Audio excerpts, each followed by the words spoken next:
Hello, Exiles. This is Ryan from Behind Eyes Gaming, and welcome to another Path of Exile video. In today's video, I'm going to go over a build that I've done in the past that I like a lot, and that is my Wave of Conviction Elementalist. And the great thing about this build is it has excellent clear because we use Ignite Proliferation, and not just the proliferation that sits on the ground, but we're going to be spreading it all around, and if we have densely packed mobs, it's going to kill everything on the screen, sometimes screens away. It has good bossing. I've taken down the new endgame bosses. I've taken down a lot of like Shaper, Elder, and Serious Guardians as well. So I've done a decent amount of bossing, done a lot of completion with this build, and I've really enjoyed it. And the best thing about this build is it requires one of two items to make work, and that's it. Outside of needing Shaper of Flames, all you need is one of just two items, either Barrack's Respite or Abrath's Hooves, and you're ready to go. So I will do a quick map to show the build, and then I will talk about various things about it and what you can do to customize it. So the build itself is pretty versatile. You can build it in a lot of different ways. It's not gear dependent. You can do life or ES build. There's lots of different things. Defensively, naturally, it is a little bit lacking, but as you'll see, we're doing quite a bit to help take that along. So let's see, what do we got? Unique items, or let's go with the extra currency stuff.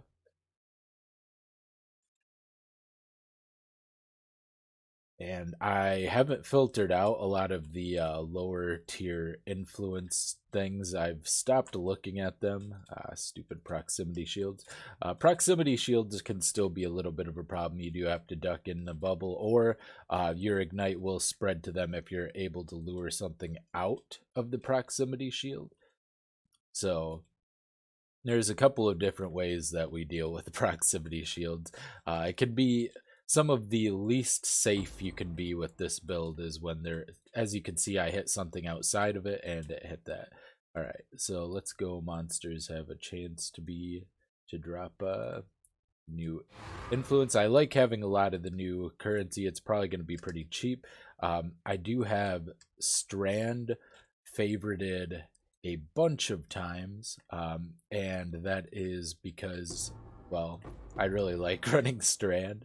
It's really nice to like just have a lot of density on Strand and then go there. So we got a greater Ichor. Kind of want that steel ring. I don't have a steel ring to craft on, a high item level one. But yeah, we're currently just cruising along with this build. It's very fun. A very good way to generate currency, and like I said, it has decent bossing. So that has proximity shield, and it had the influenced ranged things. Okay, none of those are great options, but I'll pick one anyway. Might get like a 21, 23 gem out of it. The degen is kind of huge. All right, and we get a breach. We're losing some frames during the breach. Hopefully we'll be fine. Okay, yeah, we're fine. With the initial, I always lose a lot of frames during the initial spread of the breach because there's just so much monster density once you have all of the breach passives. Try to click on the clasp hand. Okay, I'll just go pick all this up after the map. I don't need to subject you to me running around picking up splinters. Alright, so we'll finish this up. I'll do the boss and then the metamorph. We're getting a lot of the eldritch currency, which is really nice. And the boss, for bossing, we have a nice Archnemesis brand setup that has both flame surge and flammability. So we just pop that on. We start dropping, and I got an eldritch exalted orb. Nice. Wow. Okay, cool. So I got to see a nice little drop there too. So that's pretty sick. Cool. Hey. Now, go over the build a little bit.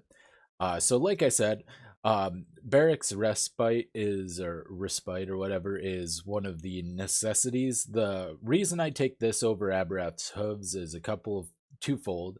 Aberrath's hooves is boots, and I want to make use of the new influences, so I actually just want rare boots.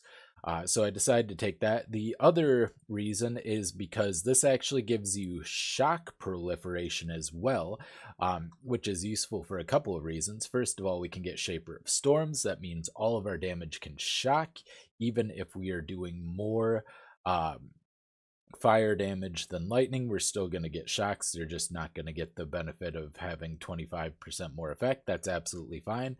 Cool thing about this is the shock will be based on the hit against, like, say there's a unique enemy with a lot of smaller enemies around it. You hit the smaller enemies, they'll be shocked for more because you're hitting them for a larger percentage of their health.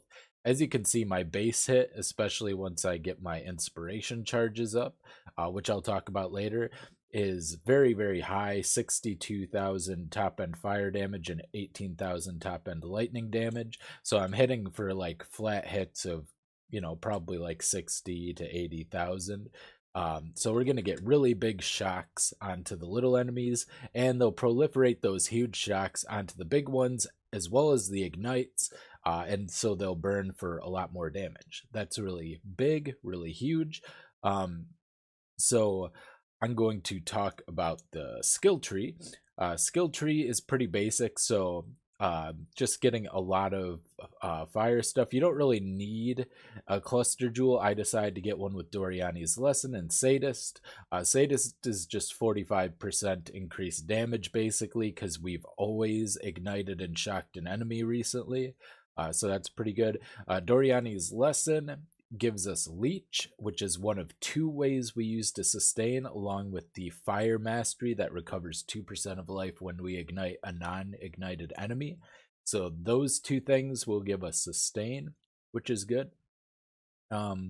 So the first thing you want to do when you're playing this character is you want to beeline up to Breath of Flames, because you want to have 40% of physical damage converted to fire by time you get your first Ascendancy.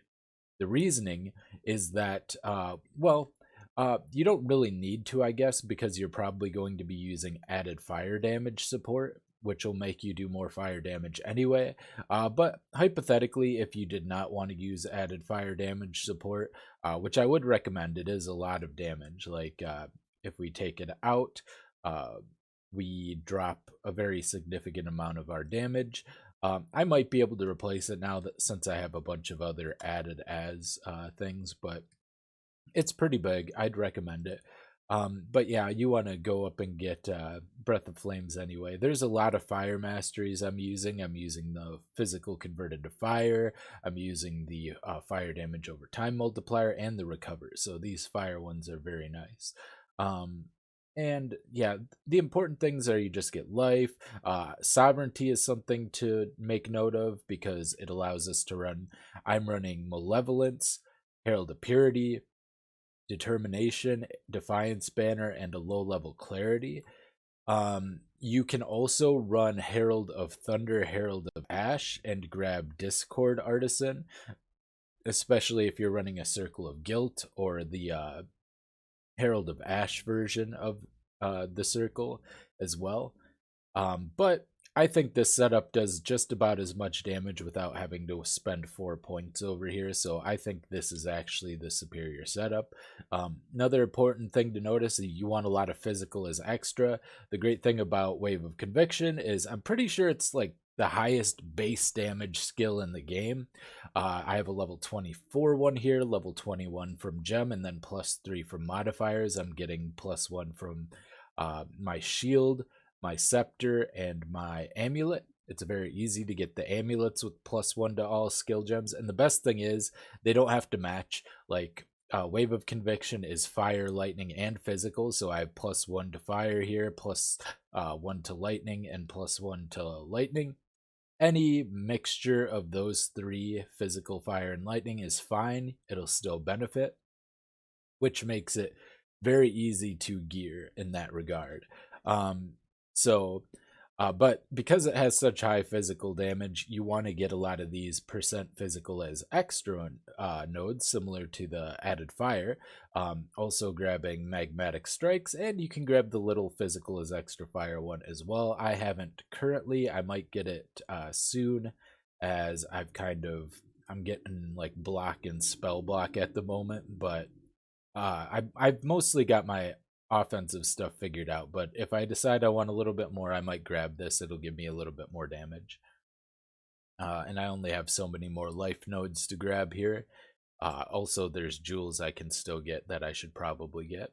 As far as my jewel sockets, I actually am running Grand Spectrums. This might not be the best, but I figure, for these are just single jewel slots, and then this one's a 2 slot. So literally for 4 points, basically, you're getting 45 for each of them. So yeah, basically 135 for 4 points elemental damage. Elemental damage does scale Ignite, and it scales the base damage. So you'll see if I remove one of these, I lose about 30,000 damage. And if I were to remove all 3, it would be hard to make up because I would lose quite a lot on the top end here. I would lose about 50,000, a little over 50,000 damage. So those are nice, not necessary. You're probably going to be even better with like just abyssal jewels that give you a lot of flat damage. If I can find a good example, I think I have one somewhere. Maybe not. Abyss. I thought I had a really good abyss jewel. Okay. Like something like this wouldn't be. Oh, that's a two-handed. I have a better one for sure. Like this one right here. This one gives a lot of damage to spells and damage to spells while holding a shield, and even more importantly, it's physical. So, for instance, I probably actually might get more damage here if I just straight up put this in.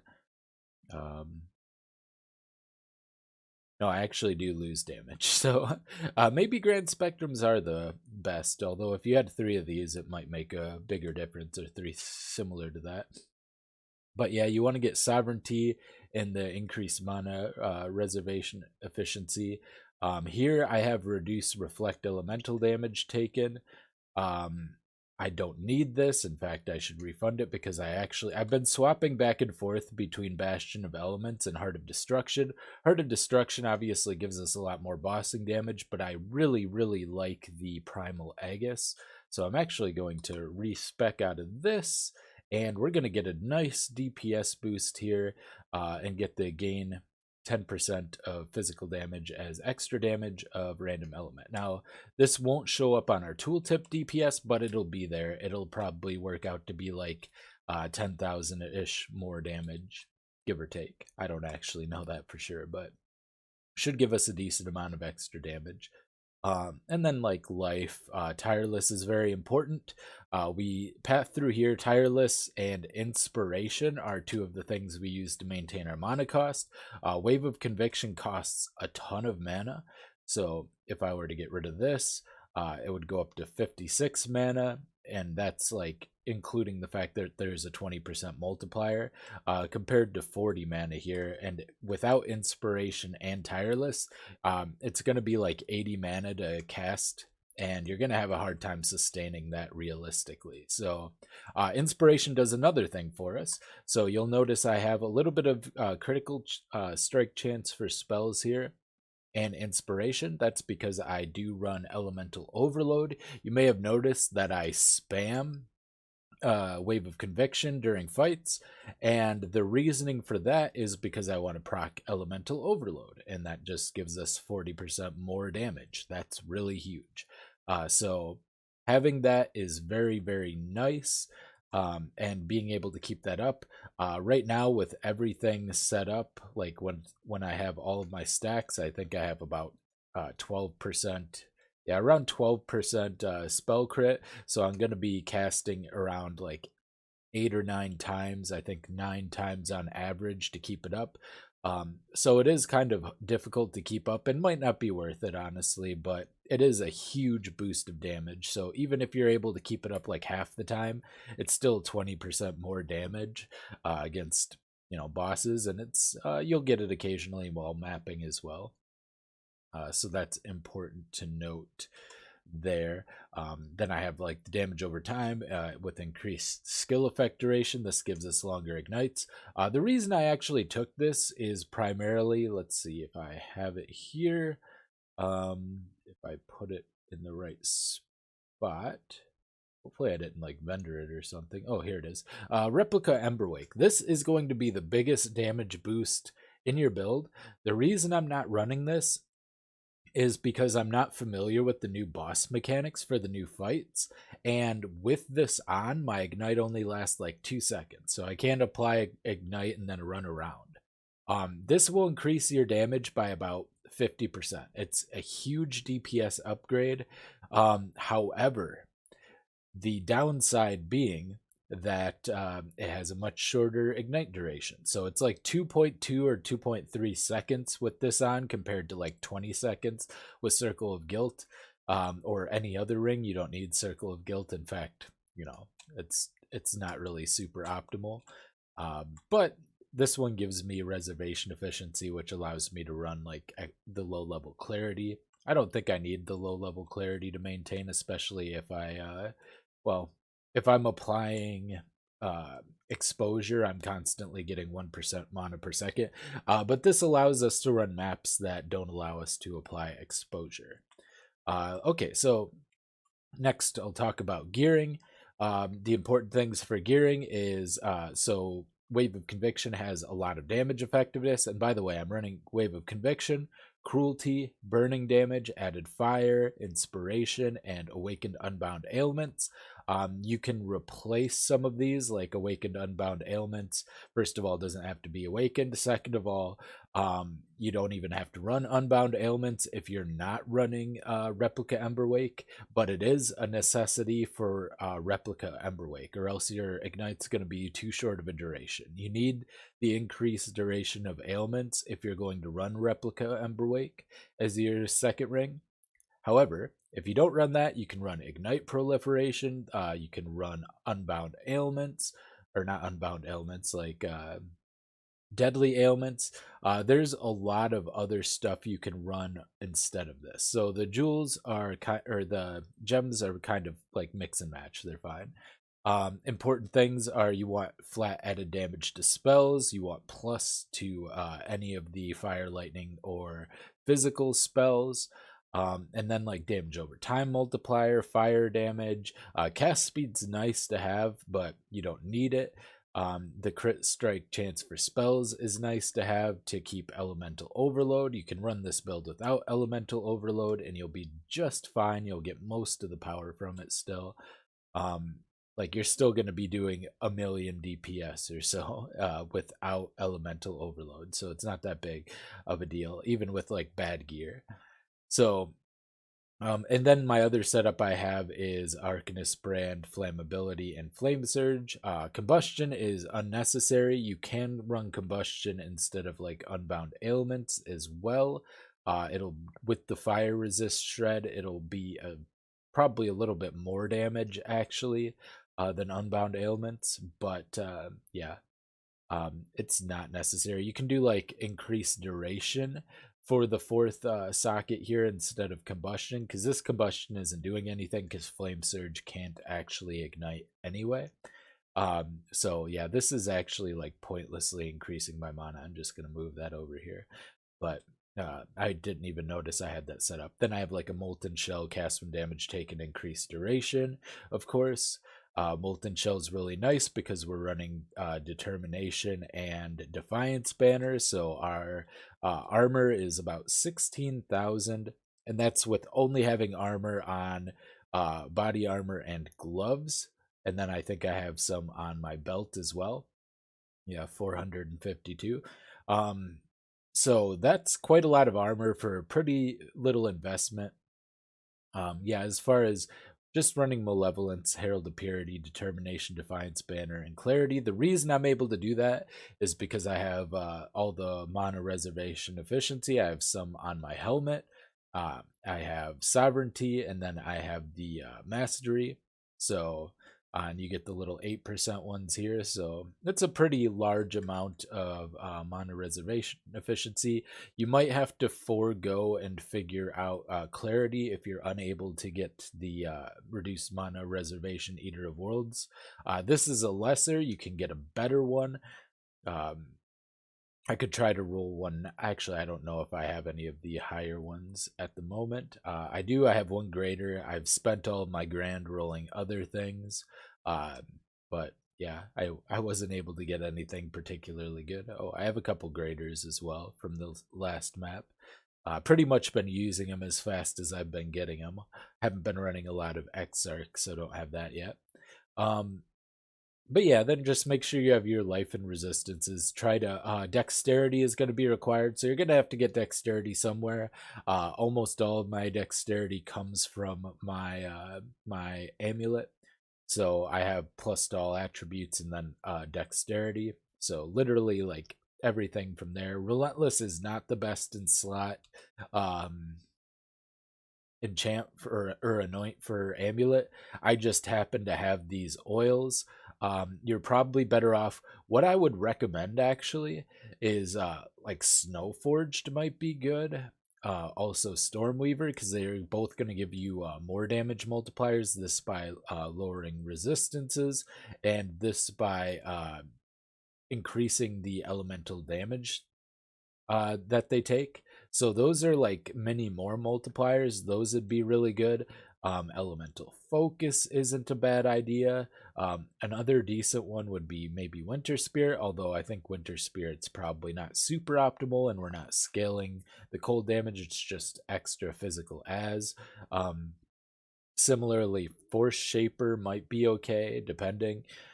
You kind of get diminishing returns as the extra physical as on the ignites. So, like, after a certain point, you're probably better off with some other things. But, oh, and probably the best I should probably go is Dirty Techniques. Dirty Techniques is going to give damage over time multiplier for ailments, and damaging ailments deal damage 10% faster. So, this is like your stretch goal for Anoint. Once you get a really good amulet that you're satisfied with, 100% get Dirty Techniques. It's going to increase your damage drastically.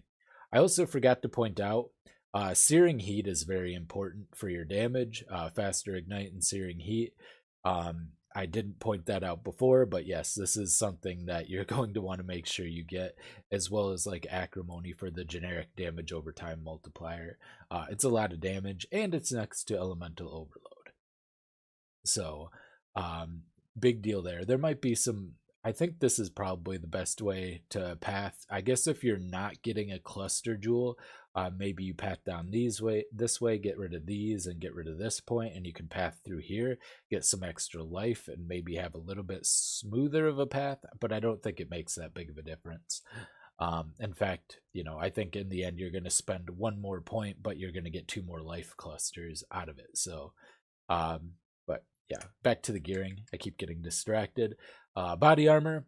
This is where I'm getting all of my armor basically, although I have huge armor on my gloves. Like 538 is a lot, but you can get much higher armor, body armors than this.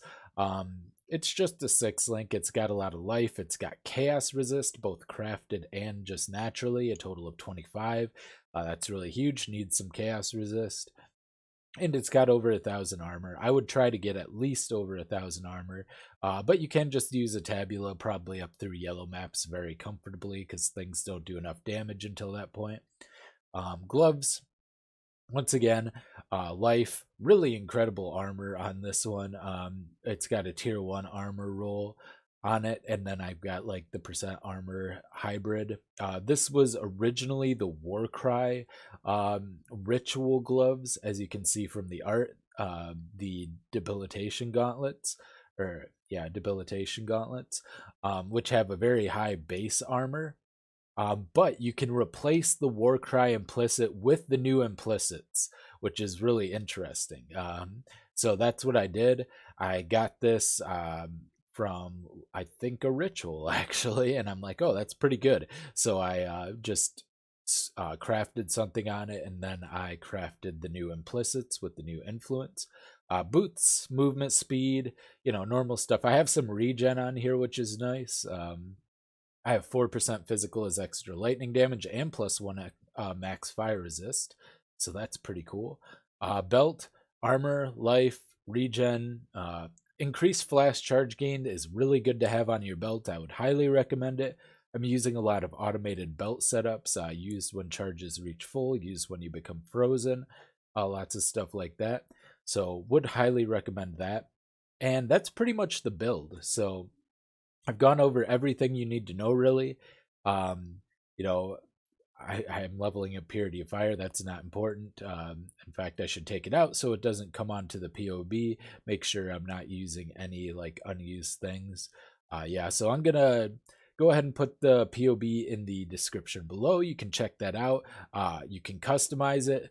There's a lot of ways you can change this. You can do an ES version. You path by a lot of ES stuff like Arcane Focus, like a natural calm. There's a lot of like energy shield stuff you can get, and then potentially you can use Divine Shield as well, if you're stacking armor and ES. So that actually might even be way better defensively in the long run. So although you'll have to get stun immunity, that's the or stun avoidance, a bunch of that. But that's a gearing problem for a different day.